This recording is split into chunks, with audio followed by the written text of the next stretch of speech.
shut down. You may stop us. Hey everyone, it's been a while since my last podcast, so I wanted to touch base and share where it is that I'm at and what I've been up to. This latest project has been quite the journey, filled with extensive research. However, it's shaping up to be unlike anything that I've done before. And while I've made progress, the sheer volume of information is at times overwhelming. If I waited until it was done to release a podcast, it might not be until next year. So, speaking of years and kind of what's been happening, over the past few years, I've been on quite the journey as well, from figuring out this channel's vision of what it is I'm doing to launching a website and most importantly, having some very insightful conversations with amazing people. Individuals like those from I Don't Speak German, Eric Dreitzer, Solidarity Collectives in Ukraine, the Syrian Cantina people, just amazing. And I've also gotten some gray facial hair along the way. This used to be brown when I started. Maybe it's the stuff I've been talking about. I don't know. But initially, speaking of weird content, I suppose, initially, the goal or my focus was on exploring the far right movement in the US, particularly the militia movement in the 1990s. And that's for many reasons.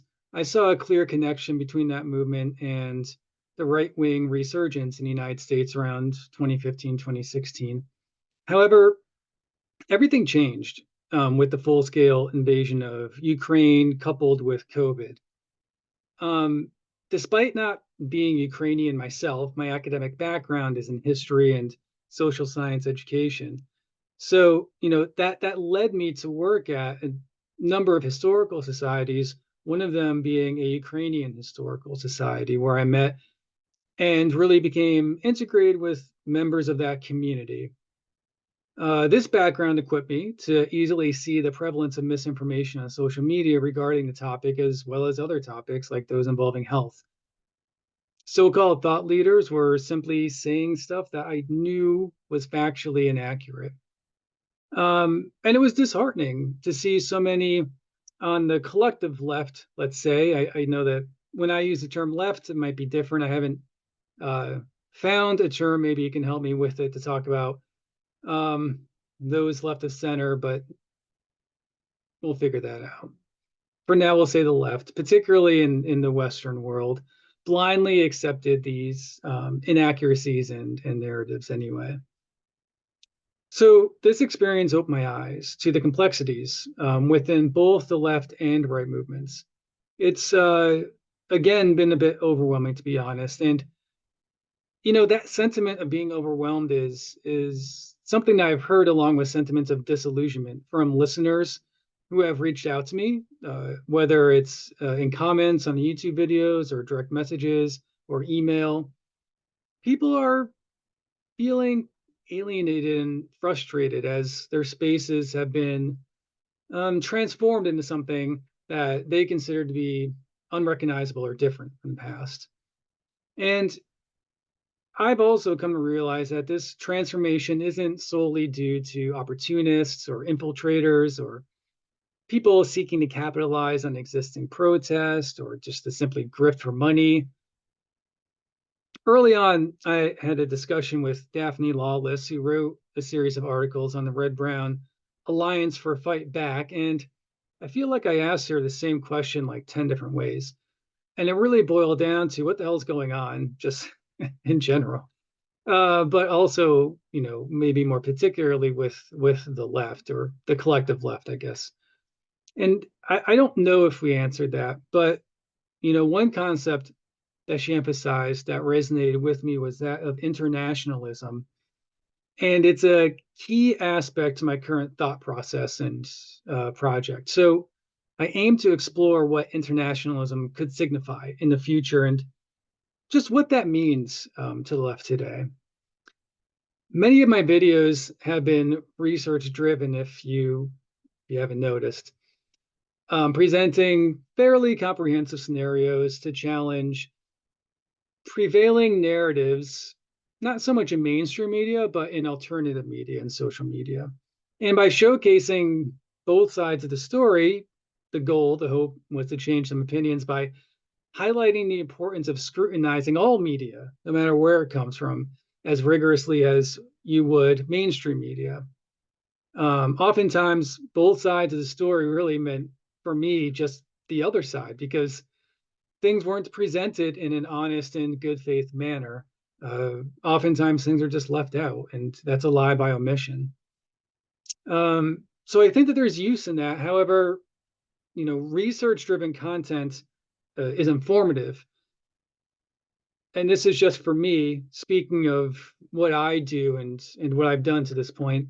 To me, it's been a bit unfulfilling, and I feel like it falls short of providing tangible solutions, in quotes, or paths forward, maybe just analysis and discussion. I'm not aiming to be a philosophical thought leader. That's not what I do. Most of my opinions lean towards utilitarianism and focusing on stuff like mutual aid and community work and very tangible things. I'm skeptical of abstract, grand philosophical or political structures. But moving forward, I do hope to incorporate new ideas beyond just research into what it is I'm doing. And I welcome your input and suggestions in doing so. Kind of deviating from that, I have admittedly taken a short hiatus to engage in some non-abstract things. So mutual aid, volunteer work, doing things down on the southern border, groups that are engaging in harm reduction. And I think it's important to level out the abstract and get out there and actually do these things.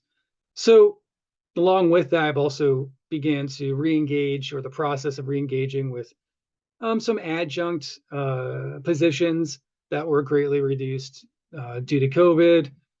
I got a new dog as a rescue, and I'll put a picture of him up too. So those are just kind of some backgrounds. But all that being said, I haven't stopped researching along the way.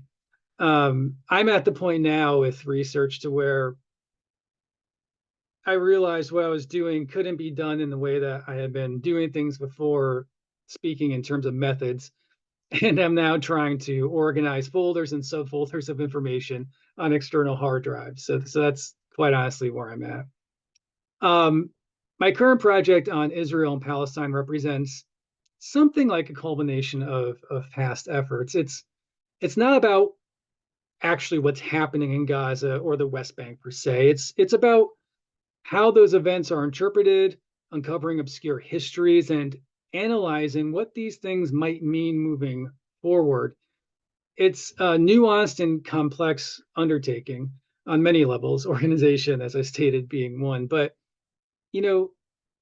I've really been trying to delve into root causes behind the left and right's movements, current state of things. And while mainstream media has begun to shed light on some issues, like misinformation networks, for instance, that maybe they weren't when I had first started this, there's a lack of understanding of the underlying reasons for why this stuff is happening.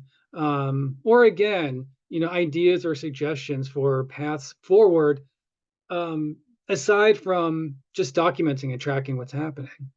So I believe there's a crucial discussion to be had about global events and their implications that many have done well to document, but which require, in my opinion, some analysis and discussion around.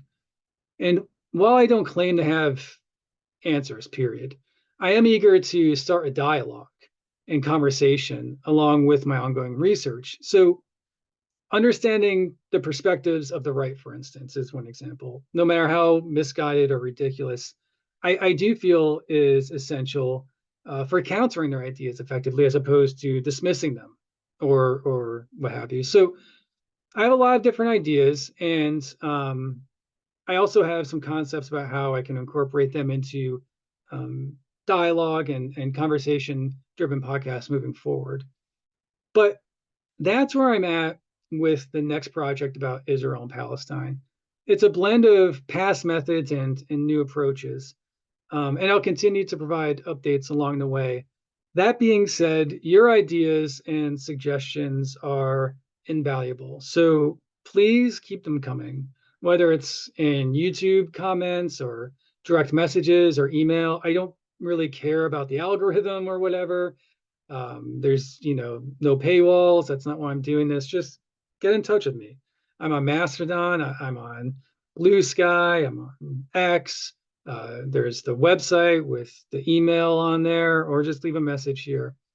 I am genuinely interested in engaging in that type of dialogue.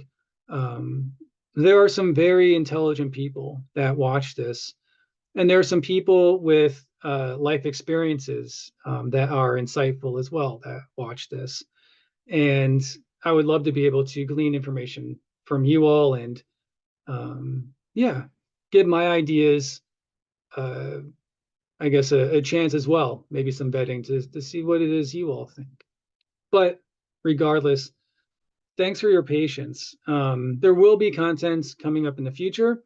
It might be content related to what it is that I'm doing in that moment with this project. Or it might be a reflection on, a 20-minute section of one of those dozen or so 3-hour podcasts I've created in the past. There's a lot even within those that I want to expand upon, or I wanted to expand upon, but just given the nature and the length, it was getting ridiculous, and so I didn't. But I do see a place for looking back on some of those longer research-driven videos and saying, let's spend 20, 25 minutes on this one topic, that I just kind of discussed briefly, or was providing as a bridge to build a narrative in order for you all to see the overarching themes that I was trying to reach. So regardless of what the next podcast will be, there'll be something out soon.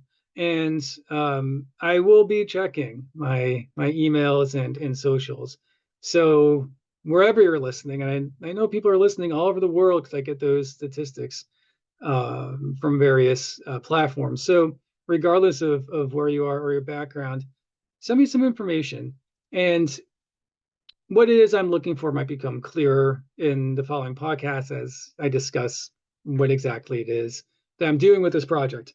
But knowing what it is that you know about videos in the past, and from what I've said, I think that you all might have a good idea of where it is that I'm going with this. So I'll see you all next time.